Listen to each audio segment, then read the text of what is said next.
धाकड़ खबर, बेखौफजुमा बेबाक अंदाज। धाकड़ खबर में आपका स्वागत है। मैं आपके साथ हूं अकरम रईस खान। बार बार एक ही लाइन से शुरुआत करना मुझे अच्छा नहीं लगता है, लेकिन क्या करूं, वो लाइन ऐसी है कि उस लाइन से आगे मैं बढ़ ही नहीं पाता हूं, वहीं पे रुकने को मजबूर हो जाता हूं कि जो दिख रहा है वो पूरा सच नहीं है, या जो पूरा सच है वो आपके सामने नहीं आ रहा है। मामला इस्माइल हानिया की मौत से जुड़ा हुआ है। उनकी हत्या तेहरान में ही, ईरान में ही क्यों अंजाम दी गई है? उनको कतर और मिस्र में तो बड़ी आसानी से मारा जा सकता था। वारदात उसी दिन क्यों हुई जब ईरान में ईरान के राष्ट्रपति शपथ ले रहे थे? और ऐसा नहीं है कि ईरान में पहली बार इस तरीके की वारदात हुई है। इससे पहले आईएसआईएस जो है, कासिम सुलेमानी की बरसी के मौके पर कैसे वहां पे तांडव मचा चुका है। ईरान की जो एम्बेसी है दमिश्क में, उस पर हमला हो चुका है। ईरान के राष्ट्रपति की मौत को लेकर आज भी सवाल है जिनका जवाब सामने नहीं आ रहा है। तो क्यों ना इन सवालों पर बात होनी चाहिए। ठीक है, लोग कह रहे हैं कि जंग फैल जाएगी, अमेरिका भी आ गया है, तीसरा विश्व छिड़ जाएगा, वो तमाम चीजें अलग हैं, लेकिन उसके अलावा जो हालात हुए हैं इस्माइल हानिया के साथ ईरान की धरती पर, उनका भी जवाब आना ही चाहिए। तो इन्हीं तमाम चीजों के आसपास अपनी बातचीत को रखने की कोशिश करेंगे। हमारे साथ जुड़ने जा रहे हैं डॉक्टर जफरुल इस्लाम खान साहब, दिल्ली माइनॉरिटीज कमीशन के चेयरमैन रह चुके हैं। आप लोग कमेंट्स कर रहे थे पिछले 2 दिन से लगातार, मैं भी गैर हाजिर था कि उनसे एक बातचीत की जाए इस मुद्दे पर, तो उन्होंने वक्त दिया है, तबीयत नासाज होने के बाद भी। बहुत शुक्रिया सर वक्त देने के लिए। जी, सवालों की शुरुआत करें, और पहला ही सवाल मैं आपसे करना चाहता हूं, जिस तरीके से मिस्र और कतर अमेरिका के पिट्ठू नजर आते हैं, इजराइल के पिट्ठू नजर आते हैं, वहां पर तो बहुत आसान था इस्माइल हानिया को मारना, लेकिन ईरान को ही क्यों चुना गया? नहीं देखिए, अंदर की बातें तो हमको भी नहीं मालूम है, आपको भी नहीं मालूम है। इससे पहले उन्होंने जरूर कोशिशें की होंगी। वो तरह तरह की कोशिशें करते हैं, उनके हवाई जहाज को मारने की भी कोशिश करते हैं। यासिर अरफात के साथ भी ये हुआ है। तो ये कोई बैद नहीं कि उन्होंने वहां पर भी, जहां पे आप कह रहे हैं कायरा और कतर है, वहां भी कोशिश की हो और न कर पाए होंगे। लेकिन यहाँ पर चूंकि उनके साथ ये एक बात यहाँ ये हो गई कि जिस जगह पे यह हादसा हुआ है वहां पर इस्माइल हनिया मुस्तकिल आके रुकते थे। जब तेहरान आते थे तो उसी कंपाउंड में, वो कंपाउंड जो है रेवोल्यूशनरी गार्ड्स का एक तरह से मिलिट्री कंपाउंड है, और मिलिट्री कंपाउंड में तो आप जानते हैं कि आना जाना कोई इतना आसान काम नहीं है। बहुत काफी उस पर चेकिंग होती है और उस पर काफी नजर रहती है। तो वहां पर रुका करते थे। अब ये कैसे हुआ हम नहीं कह सकते। यकीनन किसी गार्ड के जरिए, या किसी जो है जो इलेक्ट्रिशियन वगैरह होते हैं, या ऐसी कोई वहां जो काम करने वाले हैं उनको मिला करके उनको काफी पैसे, इसराइल काफी पैसे खर्च करता है, यानी कई मिलियन डॉलर भी ये सब काम के लिए कर सकता है वो। तो इस तरह से उन्होंने वहां वो बम पहुंचा दिया। बहरहाल वो बम पहुंचाने वाली बात भी एक तरह से अभी पूरी तरह से आखिरी नहीं है। ये कहा जा रहा है कि रॉकेट से मारा, ये कहा जा रहा है कि हवाई जहाज से मारा, ये कहा जा रहा है कि अंदर बम फिट कर दिया था। और ईरान के जो वजीर खुफिया मालूमात हैं, वहां पे एक वजीर इस काम का है, उन्होंने भी कल रात को ये कहा है कि लोग जल्दबाजी न करें, तरह तरह की बातें कही जा रही, अभी हम इसकी तहकीकात कर रहे हैं, और जब हम आखिरी तौर पर सरकारी तौर पर बता देंगे तब आपको मालूम होगा कि हुआ क्या था। इसलिए हमें बहुत जल्दी नहीं करनी चाहिए। लेकिन जो हमने भी तस्वीर देखी, आपने भी देखी होगी उस बिल्डिंग की जहां ये हुआ है, तो उसमें ऐसा लग रहा है कि अंदर से धुआं आया है और उसकी वजह से दीवार पूरी तरह खड़ी हुई है और जो खिड़कियां हैं वो सब काली हो गई हैं। और ये सिर्फ एक जगह हुआ है, पूरी बिल्डिंग नहीं हुआ। अगर ऊपर से बम आता, ऊपर से रॉकेट भी आता तो पूरी बिल्डिंग तबाह हो जाती। ऐसा नहीं हुआ है, बल्कि सिर्फ एक मुतय्यन जगह पर ही अटैक हुआ। तो ऐसा लगता है कि शायद वो बात जो कही जा रही है कि उसके अंदर बम फिट किया गया था और रिमोट कंट्रोल से उसको उसको उसको डिटोनेट कर दिया गया, तो ये कुछ ज्यादा सही बात लग रही है। लेकिन बहरहाल हम अभी कोई आखिरी बात नहीं कहते हैं, लेकिन हुआ है, ये कत्ल हुआ है, इसमें कोई शक नहीं है, और ईरान की धरती पर हुआ है।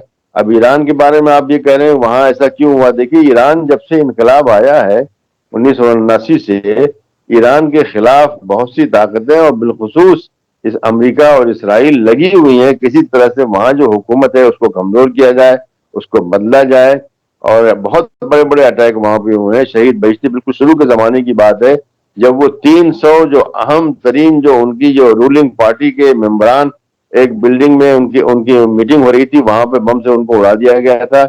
उसके अलावा बार बार हमले हुए हैं, ईरान के अंदर हुए हैं, ये ईरानियों को बाहर मारा गया, जैसे कभी दमिश्क में जो है उनके जनरल को मारा गया था, उससे पहले भी अटैक हो चुके हैं। उनकी फौज जो सीरिया में है यानी शाम में है, उस पर भी अटैक हुए हैं। तो ये अटैक मुस्तकिल जारी है उनकी तरफ से भी और ईरान अमेरिका की तरफ से भी। अमेरिका भी ईरान और इराक की जो जंग हो रही थी वो कैसे खत्म हुई थी, वो इस तरह खत्म हुई थी कि अमेरिका ने इस ईरान के एक शहरी जहाज को अटैक करके मार दिया था। और उसके बाद इमाम खुमैनी ने कहा कि भाई हम अमेरिका से नहीं लड़ सकते हैं, अब हम जंग बंद कर रहे हैं। 7-8 साल के बाद उन्होंने इस वाक़े के बाद जब अमेरिका ने बराह रास्त उनके शहरी जहाज को गिरा दिया मार करके, तो उनके खिलाफ तो मुस्तकिल ये लगे हुए हैं गिराने के लिए, उनको घेरे हुए हैं, उनको हर तरह से घेरे हुए हैं, सियासी तौर से घेरे हुए हैं और माली तौर से घेरे हुए हैं। आज दुनिया से इसराइल को अमेरिका माफ कीजिएगा, दुनिया से ईरान को अमेरिका ने काट के रख दिया है। वहां पे आप एक पैसा न भेज सकते हैं, न वहां से पैसा वापस आ सकता है। उनका सामान कोई नहीं खरीद सकता है, उनका पेट्रोल कोई नहीं खरीद सकता है। अब जो भी खरीदता है, हमारा मुल्क भी खरीदता है, लेकिन उसकी वजह से उसको अमेरिका की बड़ी लानतान उसकी सुननी पड़ती है। और जो कमजोर ममालिक, हमारा मुल्क तो जरा सा मजबूत है और उस पर अमेरिका की इतनी नहीं चलती है, लेकिन जो ममालिक कमजोर हैं उन पर भी सैंक्शन नाफिज हो जाता है। तो ईरान को उन्होंने बड़ी हद तक जो है दबा के रखा हुआ है। उसके बावजूद भी वहां जो तरक्की हो रही है वो एकदम ख्याली है। आप जब वहां जाएंगे तभी समझ में आएगा कि वहां पे हर चीज जो हो रही है, चाहे यूनिवर्सिटियां हो, चाहे सड़कें हो, चाहे बिल्डिंगें हो, चाहे दूसरी जो चीजें हैं, होटल, ये वो हर चीज है वो इंटरनेशनल क्लास की है। तो मैं तो दाद देता हूँ इस कौम की, किस तरह से इस सब के बावजूद, जो कि आज से चल रहा है, एक दो दिन थोड़ी हो गया, आज तो तकरीबन 40-50 साल से जो है उनके खिलाफ ये पूरी यलगार सिर्फ अमेरिका की नहीं है, बल्कि इसमें सारे मगरबी ममालिक शामिल हैं। तो उसके बावजूद इस तरह की चीज हो जाना अफसोस की बात तो जरूर है, लेकिन नाकाबिल यकीन नहीं है, इसलिए कि उनके खिलाफ बहुत काफी अटैक हो रहा है। मुल्क के अंदर भी ऐसे ऐसे ऐसे जासूस वगैरह मौजूद हैं, इसलिए कि इसराइल और अमेरिका वगैरह इन मामलात में बहुत काफी खर्च करते हैं। यानी छोटे छोटे आदमी को भी वो कई मिलियन डॉलर दे देंगे, तो उससे जो है कुछ कमजोर लोग होते हैं, उनकी उनकी राल जो है टपक पड़ती है और वो इस तरह की गद्दारी कर देते हैं। कई तरीके के सवाल उठ रहे हैं सर, उनका भी जवाब आना चाहिए। पहले आपने कहा कि ये आईआरजीसी का कंपाउंड है, मान लेते हैं कंपाउंड है, राष्ट्रपति का शपथ ग्रहण होना है, 70 देशों के डिप्लोमेट्स, बड़े बड़े डिप्लोमेट्स यहाँ पे आए हुए हैं, तो ऐसा तो हो नहीं सकता कि उसी दौरान ये लगाया गया हो। और अगर पहले लगाया गया तो इनको कुछ पता क्यों नहीं चला कि यहाँ पर कुछ लगाया गया है? नहीं, अभी जो बात हो रही है वो ये कि 2 महीना पहले लगाया गया। जो न्यूयॉर्क टाइम्स की इत्तला है कि 2 महीने पहले लगाया गया है। तो 2 महीने पहले देखिए, वो बहुत ही छोटी छोटी चीजें होती हैं और बड़ी खतरनाक होती हैं। उनको अगर किसी ने आकर के आपकी बेड के नीचे जो है उसको जाके फिट कर दिया, उसमें जो है मगनातीस लगा हुआ होता है, जो फिट कर दिया, तो आपको कहाँ कोई मालूम कर सकता है? कोई इतना आसान काम नहीं है। या तो हर चीज हर बार हर चीज चेक की जाए, तो उनसे ये चूक हो गई होगी। लेकिन इस तरह की छोटी छोटी चीजें जिनका असर बहुत जबरदस्त होता है, उनको किसी तरह से कहीं पर उनको फिट कर दिया गया है, कि अलमारी में कर दिया गया है, जो जो जो बिस्तर है उसके नीचे कर दिया गया है, कहीं पर कर दिया गया है। और जब उनको ये मालूम हो गया अच्छी तरह से कि वहां वो पहुंच चुके हैं, बल्कि रात को 2 बजे हुआ है, इसका मतलब है कि वहां पे बहरहाल रहे होंगे। इसलिए कि आदमी कहीं भी सफर में हो, मुलाकातें वगैरह हो, 10-11 बजे सब खत्म हो जाता है। तो 2 बजे रात को हुआ, इसका मतलब है कि बिल्कुल उन्होंने ये देख के समझ करके, बल्कि मुमकिन है कि अंदर से कोई खुफिया इत्तला भी उनको मिली हो, उसके बाद से उन्होंने ये काम किया है उसमें। बहरहाल ये तो हुआ तो है, ये ईरान की कमी भी है और ईरान के लिए बड़ी बेइज्जती की बात है।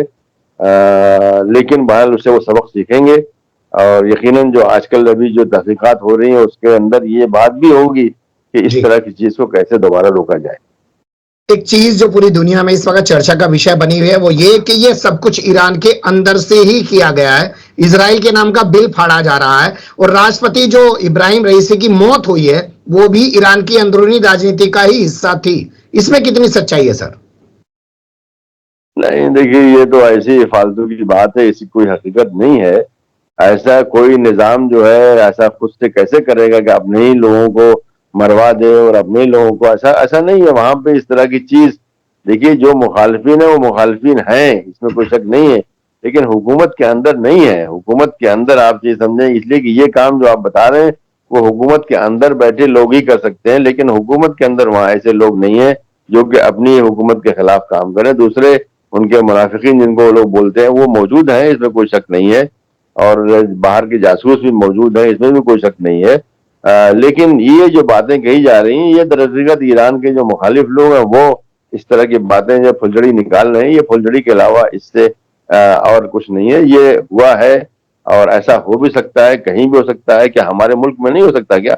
हमारे मुल्क में कितना हुआ है, यानी बड़े बड़े वाकयात यहाँ हो गए हैं। यहाँ पे वजीर आजम जो है इंदिरा गांधी को मार दिया गया, यहाँ पे एक साबिक वजीर आजम राजीव गांधी को मार दिया गया, यहाँ पे जो बाबा कौम जो है महात्मा गांधी को मार दिया गया, यहाँ पर कश्मीर में कितनी वाकयात होते रहते हैं, यानी बहुत सी चीजें होती रहती हैं। तो कोई हुकूमत एकदम से रोक नहीं सकती है, लेकिन उससे सबक जरूर सीखती है कि आगे ये चीज न हो।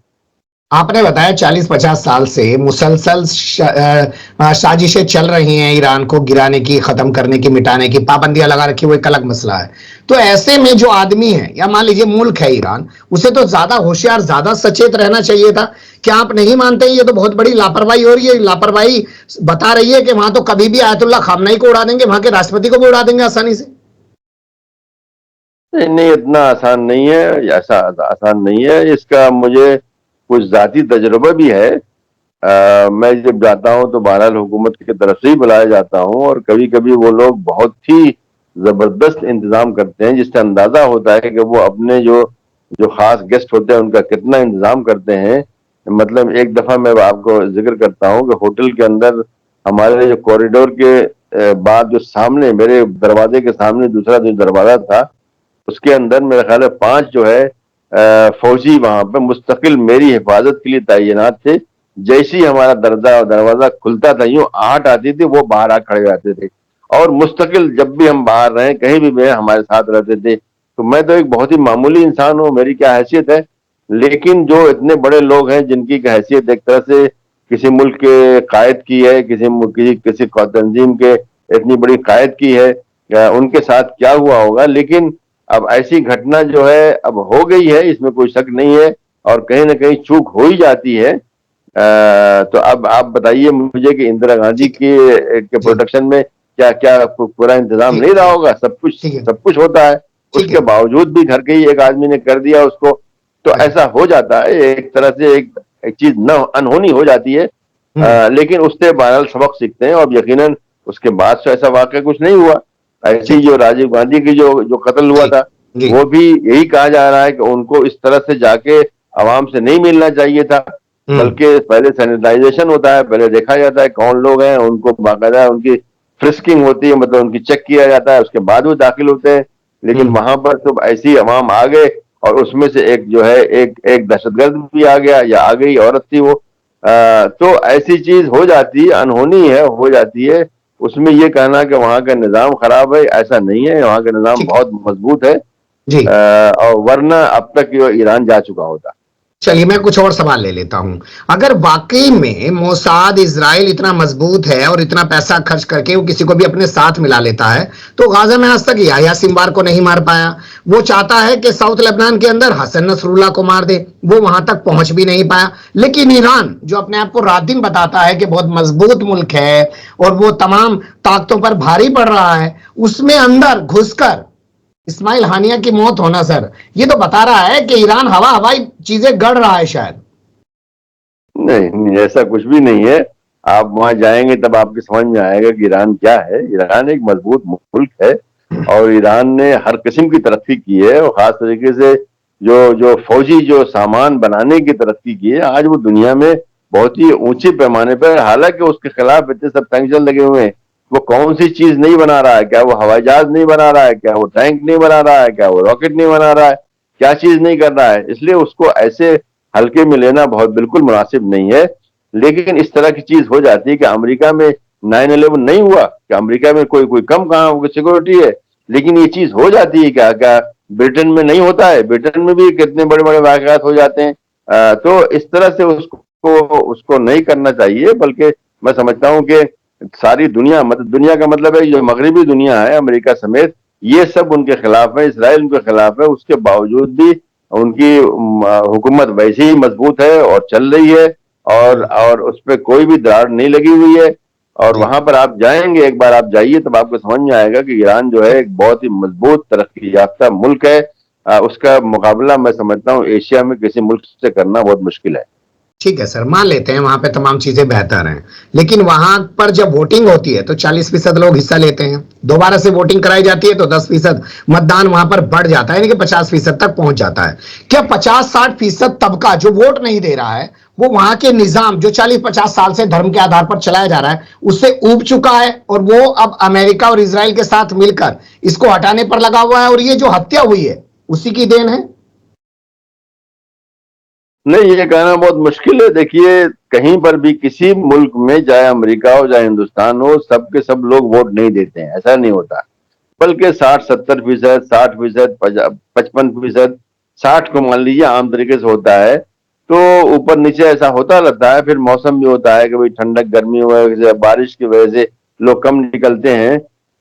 तो यहाँ इस तरह का हुआ है, और ये बात बिल्कुल दुरुस्त है कि वहां पर एक ऐसी लॉबी मौजूद है जो कि इस्लामी इनकलाब के खिलाफ है, जो कि चाहती है कि निज़ाम वहां बदल जाए, जिसलिए कि पहले जो निज़ाम चला आ रहा था और सैकड़ों साल से चला आ रहा था, उसकी भी जड़ें तो वहीं पर है ना। वहाँ शहनशाही निज़ाम जो था उसकी जड़ें वहीं पर हैं, उससे फायदा उठाने वालों की जड़ें वहीं पर हैं।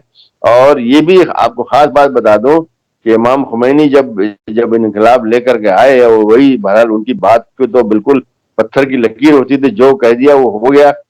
उनके सामने ये बात रखी गई कि वो लोग जो कि साबिका निजाम के लोग हैं, इनकी सारी जायदादें वगैरह छीन ली जाएं, ये बात सामने रखी गई थी। उनकी जमीनें, उनकी बिल्डिंगें छीन ली जाए।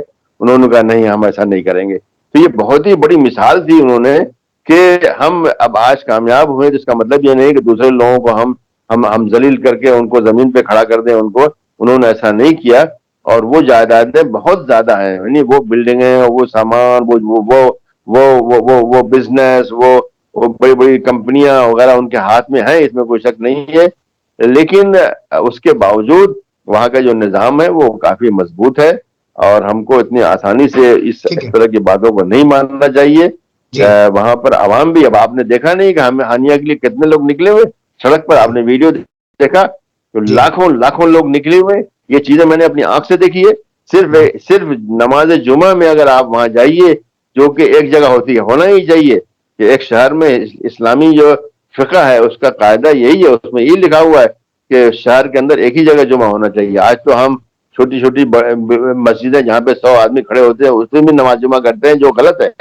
हम्म, तो वहां पर जो नमाज जुमा होती है, वहां आप जाइए तो आपको वहां समुंदर नजर आएगा, औरतों का भी समुंदर, यानी लाखों लाखों औरतें आती हैं नमाज जुमा अदा करने के लिए। यूनिवर्सिटी ग्राउंड वहां बना हुआ है जहां नमाज जुमा होती है, और उसकी उसकी क़यादत जो है इमाम, जो इनके इमाम है, इमाम मुर्शिद जो अली खामिनी है, हम्म, या कोई सदर जमहूरिया है, ठीक वजीर है। आजम, वो क़यादत करता है नमाज की। तो जी आप वहां देखिए, ये अवाम है जो हम्म, सपोर्ट कर रही है आकर के हनिया के लिए। जो लाखों लोग निकले हुए हैं, देखिए वीडियो देखिए, वो जी खत्म ही नहीं हो रहा है, वीडियो कहां से कहां चल रहा है। तो जी ये समझना कि इनकी कोई तायद नहीं है, ये बात हम्म, गलत है।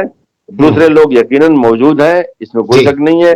और हम्म, इसमें भी इमाम खुमैनी का कि बहुत बड़ी जो है, यानी एक तरह से एक एक जिम्मेदारी वाली बात थी जो कि इस्लामी स्टेट में होनी चाहिए कि जी जो लोग हार गए हैं उनकी उनकी उनकी अमलाक, उनकी प्रॉपर्टीज को छीनना नहीं चाहिए। ठीक है। वो उसको उसके मालिक रहे हैं उसके। राजनीति की बात कर लेते हैं सर। वहां पे मसूद पेजेस्कियन राष्ट्रपति चुने गए हैं, 1-1.5 महीना होने जा रहा है, सरकार उनकी बन नहीं पाई है, शपथ ग्रहण भी उनका 2 दिन पहले हुआ, उसके बाद हो सकता है कैबिनेट बनाते, लेकिन उससे पहले इस्माइल हानिया वाला मामला हो गया।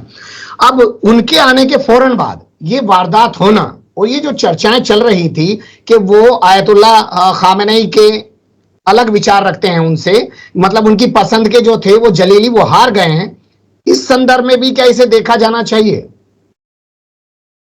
नहीं, देखिए, मुमकिन है कि इनकी जाती पसंद न हो, लेकिन ये इनकी छवि नहीं है कि ये हुकूमत के या निज़ाम के खिलाफ हैं। देखिए, वहां पर एक निज़ाम बना हुआ है, वो ये कि वहां पे एक बहुत ही आला एक एक कमेटी बनाई गई है जिसमें मेरे ख्याल है 30-40 लोग हैं, वो बैठ के फैसला करते हैं कि कौन राष्ट्रपति के लिए खड़ा होगा। तो और वो लोग खारिज भी कर देते हैं, जैसे पहले जो पहले सदर रह चुके हैं अहमदीनेजाद, उन्होंने उनको खारिज कर दिया।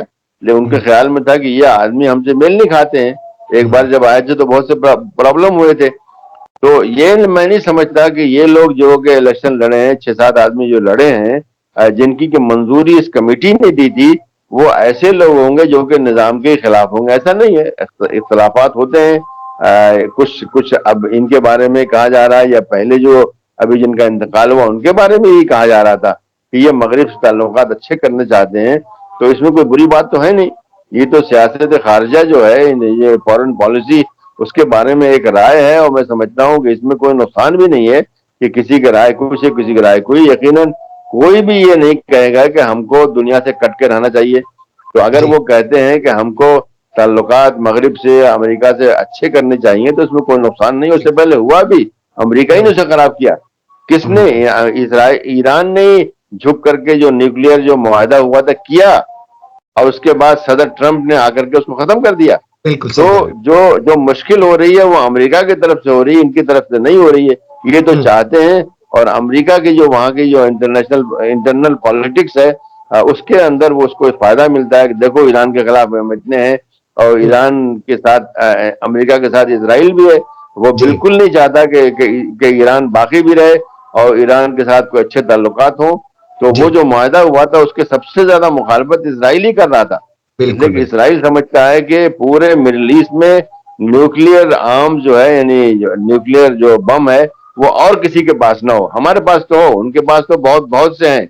आज से नहीं बल्कि 40-50 साल से जो है, जबकि उन्हीं का एक टेक्नीशियन वनूनू जो था वो भाग करके बर्तानिया चला गया था, और उसने जाके कहा था कि इनके पास तो कोई 800 न्यूक्लियर बम है। ये 1981-82 की बात है, या आज की बात नहीं है।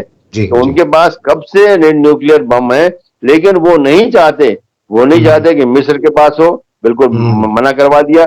वो नहीं चाहते कि सीरिया के पास हो। इसराइल ने भेज करके अपने हवाई जहाज उस पूरी जो है जो कॉम्प्लेक्स था उसको तोड़ दिया। ऐसे ही इन्होंने इराक में जो कॉम्प्लेक्स था न्यूक्लियर एनर्जी वाला, उसको तोड़ दिया। तो ये नहीं चाहते हैं कि ऐसा कभी हो, और ये वजह है कि वो ईरान में भी जो हो रहा है, हालांकि अभी भी उन्होंने बम नहीं बनाया है, और आज भी उनकी ये पॉलिसी है। कह रहे हैं जो उनके अमीर आला हैं, जो कि खामनेई साहब हैं, वो ये कह रहे हैं कि न्यूक्लियर बम बनाना गलत है। तो वो ये कह रहे हैं, लेकिन इनको ये डर है कि किसी दिन वो बना लेगा। तो इसराइल खास तरीके से ये नहीं चाहता कि पूरे मिडिल ईस्ट में उसके अलावा किसी के पास ये बम रहे। बिल्कुल। अब एक सवाल और मेरे जहन में है, मैं आपसे समझना चाहता हूं। वहां पे दो तरीके का निजाम चलता है सर। एक सुप्रीम लीडर का निजाम चलता है, एक वहां के सदर जमहूरिया का निजाम है, और दोनों के पास अपनी अपनी फोर्सेज है। एक के पास IRGC है और एक के पास अपनी है।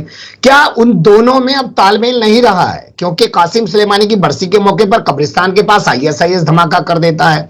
अब यहाँ जो है IRGC के कैंपस में धमाका हो जा रहा है। क्या इससे आपको नहीं लगता कि दोनों ताकतें आपस में टकरा रही है? सिक्योरिटी फोर्सेज के तौर पर पूछ रहा हूं मैं। नहीं, ऐसा नहीं है। ये तो एक तवाजुन बरकरार रखा गया है। ये तवाजुन इसलिए जरूरी है कि इन सारे ममालिक में आप देखिए तो फौज इनकलाब करती है। मिस्र में देखिए फौज, सूडान में देखिए फौज, लीबिया में देखिए फौज, सीरिया में देखिए फौज, इराक में देखिए फौज, यमन में देखिए फौज। इन सारे इलाकों के अंदर फौज जो है इनकलाब करती है। तो उसको रोकने के लिए उन्होंने एक पैरेलल एक फौज बना दी है, जिसको के इनकलाब सिपाह इनकलाब इस्लामी कहते हैं। तो वो भी एक तरह से फौज है, उसके पास भी वो चीजें मौजूद हैं, टैंक और हवाई जहाज, ये सब चीजें मौजूद है उसको रोकने के लिए, कि कभी भी किसी जनरल के दिमाग में ये आए कि हम इनकलाब कर सकते हैं तो वो ना कर पाए। तो ये उसके लिए है। उसके अलावा वहां कोई ऐसी लड़ाई नहीं, आज तक भी हमने नहीं सुना कि फौज और सिपाही बाज़ारान में कोई लड़ाई हो। ऐसा कुछ भी नहीं है। लेकिन एक तवाजुन रखने के लिए, और उस तवाजुन बरकरार है, वो ठीक है। और यकीनन वहां पर जैसे कि ईरान के अंदर भी फौजी इनकलाब के बड़े चांस हैं, अगर उनको इजाजत मिलती। इसलिए कि पास में तो कितनी बार, इराक में कितनी बार फौजी इनकलाब आया, शाम में कितनी बार फौजी इनकलाब आया, मिस्र में एक बार आया, लेकिन आज भी फौज वहां हुकूमत कर रही है। तो ये उस तवाजुन को बरकरार रखने के लिए है, और मैं समझता ठीक हूँ है आज भी तवाजुन ठीक ठाक जी। चल रहा है। इसी सवाल को थोड़ा आगे बढ़ाते हैं। आईआरजीसी पूरा अपना एक निजाम चलाती है, अपनी इंडस्ट्री चलाती है, अपने लॉस एंड प्रॉफिट देखती है। इसी तरीके से वहां की जो चुनी हुई सरकार है वो अपने लॉस एंड प्रॉफिट देखती है। क्या पैसे को लेके नहीं कोई टकराव होता होगा इनके बीच में? नहीं, आज तक तो सुनने में नहीं आया भाई, आज तक तो सुनने में नहीं आया। वो अपना कुछ काम करती होगी, इसमें कोई शक नहीं है। और बहुत सी फौजें हैं, जैसे पाकिस्तान की फौज है, मिस्र की फौज है, शाम की फौज है, ये सब चीजें जो है उनके अपने कुछ बिजनेस वगैरह चलते हैं। और हालांकि नहीं चलने चाहिए लेकिन फिर भी चलते हैं। तो ये अगर वहां पर भी ऐसा कुछ हो रहा है, मुझे इसका इल्म नहीं है कि वो कोई बिजनेस भी करते हैं, लेकिन अगर ऐसा हो रहा है तो आज तक कोई ऐसा टकराव की बात तो बिल्कुल नहीं आई है। और टकराव की बात तो हमने सुनी ही नहीं आज तक इस 50 साल में जो है। जी। 50 साल तो नहीं, शायद उससे 10 कम है, लेकिन उसमें ऐसी बात अभी नहीं आई है। और यकीनन तो वहां इसे पर जो सिर्फ आप निजाम एक में, इसे आप एक इत्तेफाक मान रहे हैं कि भाई तेहरान की धरती पर जो हो गया वो एक इत्तेफाक है, चलिए ये कहीं और नहीं हुआ यहां पर हो गया, ये एक इत्तेफाक है, सिर्फ आप ये मान रहे हैं? देखिए ये इत्तेफाक कहीं भी हो सकता है। क्या हिंदुस्तान में इतने इतने बम बम ब्लास्ट नहीं हुए क्या? एक क्या हम्म। बल्कि बीसों बम ब्लास्ट हुए यहाँ पे। तो ये हम्म। तो इत्तेफाक ही है, ये नहीं कि सिक्योरिटी नहीं है, सिक्योरिटी है। पुलिस हम्म। की भी है, इंटेलिजेंस ठीक की है। भी है, एलआईयू है, कौन कौन है, फिर भी कुछ न कुछ हो जाता है। क्या संदेश क्या संदेश इसके पीछे छिपा हुआ है इसराइल और अमेरिका की तरफ से? अगर हम कोई संदेश, कोई मैसेज देखें, ईरान की धरती पर उन्होंने इस्माइल हानिया को मारा है, क्या मैसेज देना चाहते हैं वो? देखिए ये चीज अमेरिका को तो छोड़ दीजिए, अमेरिका तो मैं समझता हूँ वो करता है, लेकिन हनिया को मारना अमेरिका के कोई जाती मफाद में मुझे कुछ लगता नहीं इसके अंदर। ठीक है। वो अमेरिका के खिलाफ नहीं थे, वो सिर्फ इसराइल के खिलाफ थे। वो हम्म। इसराइल जो है इस वक्त, एक तो उसकी बहुत ही पुरानी पॉलिसी है, आज से नहीं, बल्कि उसने इस तरह के 20 लोगों को मारा। क्या शेख अहमद आज यासीन को नहीं मारा, या खालिद मिशेल को मारने की कोशिश नहीं की, जो पहले हानिया से पहले जो सदर थे हमास के, उनको मारने की कोशिश की, नहीं मार पाया। उसकी तफसील भी बता दूं ताकि बहुत से लोग नहीं जानते होंगे कि खालिद मिशेल को, ये अम्मान की बात है, मेरे ख्याल 1997 वगैरह की बात है। अम्मान में जैसे वो अपने घर से या ऑफिस से निकले बाहर जो है अपने लिफ्ट से, तो वहां पर एक आदमी पहले से खड़ा हुआ था और उसने उनको स्प्रे कर दिया। स्प्रे किया तो अचानक उनकी हालत खराब हो गई, वो जमीन पे गिर गए। उनके बॉडीगार्ड वगैरह उनको ले गए, अस्पताल ले गए। और ये बात, चूंकि वो बहुत ही बड़ी शख्सियत थे, वहां के बादशाह किंग हुसैन को मालूम हुई कैसा हुआ है, तो उनको जो है अपने जो भी उन्होंने मशवरा वगैरह किया होगा, फौरन मालूम हो गया कि ये कोई टेररिस्ट अटैक है और ये इसराइल ही कर सकता है। उन्होंने इसराइल के वजीर आजम को फोन किया उसी वक्त।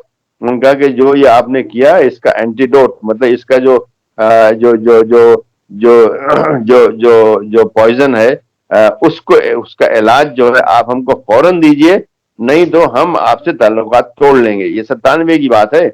उन्होंने मजबूर होकर के, बेइज्जत होकर के उन्होंने वो एंटीडोट उर्दून को फौरन पहुंचाया और इस तरह से वो बचे। वरना वो जो पॉइजन उन्होंने उनको स्प्रे की शक्ल में दिया था, उसके बाद सिर्फ 24 घंटे में आदमी मर जाता है।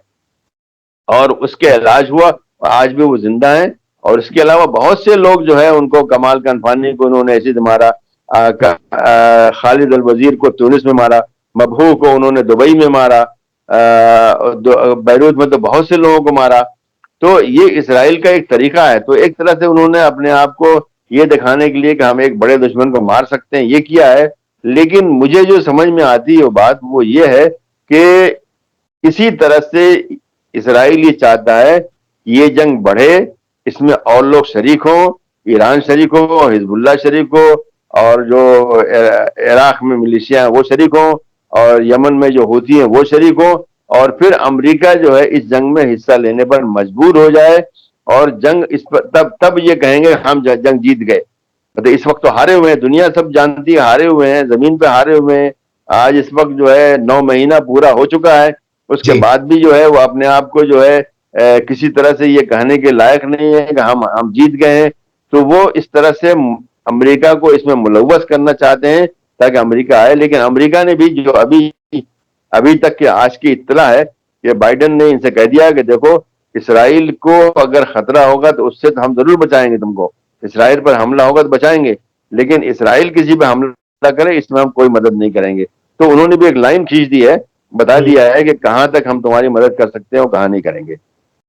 बहुत शुक्रिया, बहुत सही आपने कहा है कि एक साजिश जो सबसे बड़ी इसमें नजर आती है वो यही है कि इजराइल इस पूरी जंग में अमेरिका को घसीटना चाहता है, और नेतन्याहू के अमेरिका के दौरे के बाद फौरन ये घटनाक्रम होना, तनातनी हिजबुल्ला से बढ़ना, इसके बाद ईरान में इस्माइल हानिया की जो है मौत होना, ये संयोग तो नहीं हो सकता। कोई प्लानिंग तो लेकर नेतन्याहू अमेरिका से वापस लौटा है और वो इस जंग में अमेरिका को घसीटने की कोशिश कर रहा है। क्या बाइडेन उससे बच पाएंगे या अमेरिका को बचा पाएंगे, या इस पूरे इलाके में इजराइल का वजूद रह पाएगा या ये जंग फैलेगी, आने वाला वक्त बताएगा। सवाल हैं, सवालों को जिंदा रखने की अपने अंदर आदत रखिए, भक्ति वाले अंदाज में मत सुनिएगा, क्योंकि बहुत से लोगों को बुरा लगने लगता है कि ईरान के खिलाफ ये सवाल क्यों पूछ लिया। आपने वक्त दिया सर, बहुत शुक्रिया। फिर आपके साथ किसी और मुद्दे पर जुड़ने की कोशिश करेंगे। मेहरबानी।